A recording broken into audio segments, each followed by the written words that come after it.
¿Por qué precisamente Polonia se está convirtiendo ahora en el país clave del flanco oriental de la OTAN? ¿Y cómo la guerra en Ucrania ha cambiado por completo el equilibrio de seguridad en Europa? Suscríbanse al canal, denle like y escriban en los comentarios si consideran a Polonia el nuevo centro de poder en Europa. Porque parece que el mapa de influencia en el continente se está reescribiendo literalmente en tiempo real. Las autoridades rusas informan sobre un fuerte aumento de los ingresos provenientes del petróleo y el gas.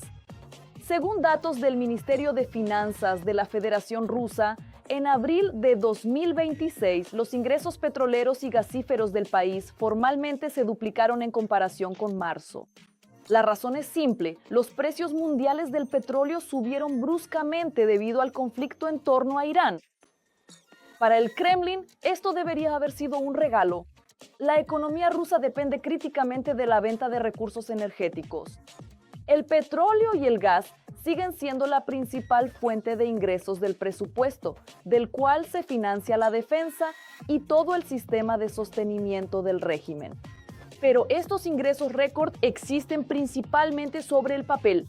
Así lo afirma directamente el Instituto para el Estudio de la Guerra. Según los analistas, el Kremlin se vio obligado casi de inmediato a redirigir una enorme parte de las ganancias adicionales de vuelta al sector petrolero. La razón: los ataques ucranianos a la infraestructura energética rusa.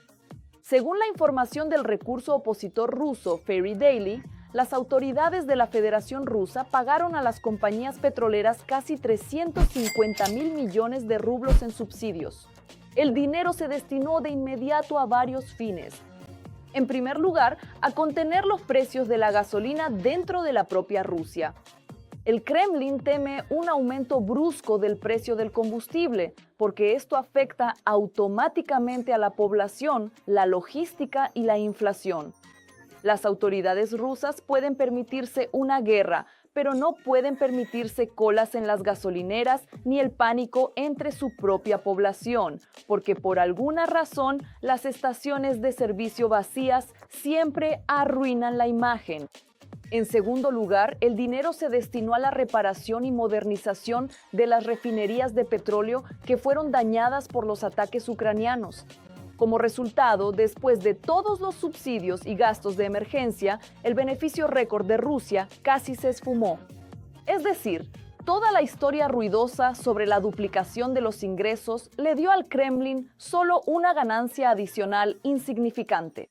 Los precios mundiales del petróleo están subiendo. La presión de las sanciones se debilita parcialmente, pero Moscú, de todos modos, no puede aprovechar normalmente esta situación, porque de inmediato se ve obligada a gastar todo esto en reparaciones de emergencia, compensaciones y apoyo a su propia economía.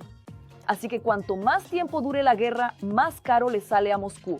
Sí, el Kremlin puede seguir vendiendo petróleo, pero ahora se ve obligado a gastar paralelamente recursos colosales para mantener la operatividad de su propio sector energético. Y esta es una de las razones por las que la estrategia ucraniana de ataques en la retaguardia profunda provoca una reacción tan nerviosa en Moscú. Pero en el mundo se está desarrollando otra crisis, esta vez dentro del propio Occidente. La administración del presidente de Estados Unidos ha publicado una nueva estrategia de lucha contra el terrorismo. Y uno de los temas principales de este documento es Europa. Más precisamente, cómo el equipo de Trump evalúa la política migratoria europea actual. Allí se dice directamente que las fronteras abiertas y los ideales globalistas han creado condiciones en las que los grupos hostiles pueden actuar mucho más fácilmente.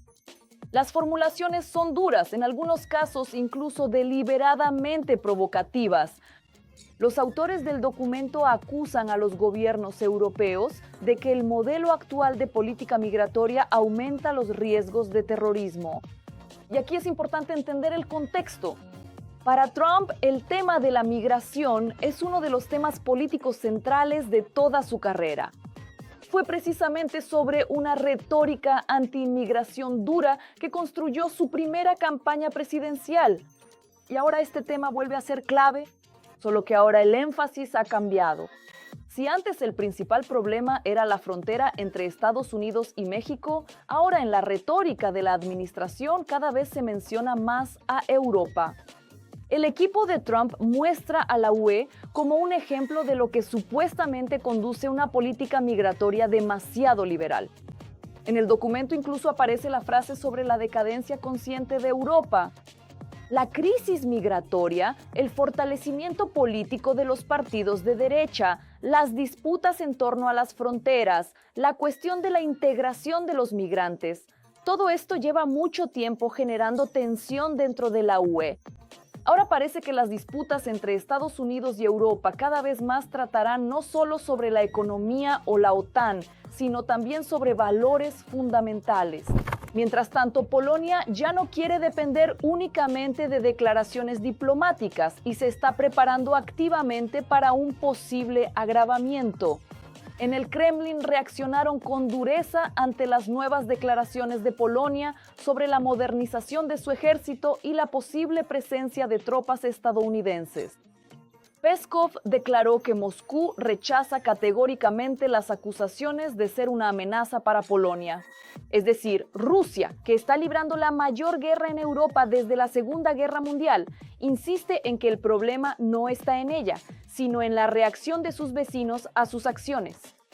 Pero si observamos las acciones de Polonia, queda claro por qué Varsovia actúa de esta manera. Polonia está llevando a cabo actualmente una de las modernizaciones militares más grandes de Europa.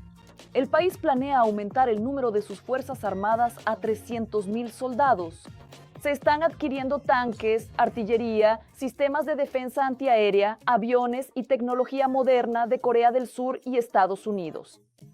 Durante décadas, el principal centro de las fuerzas estadounidenses en Europa fue Alemania.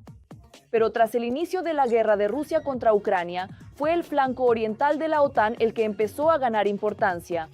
Y es precisamente Polonia la que ahora impulsa con mayor fuerza la idea de una contención estricta de Rusia. En el Kremlin lo entienden perfectamente, por eso la reacción de Moscú es tan nerviosa.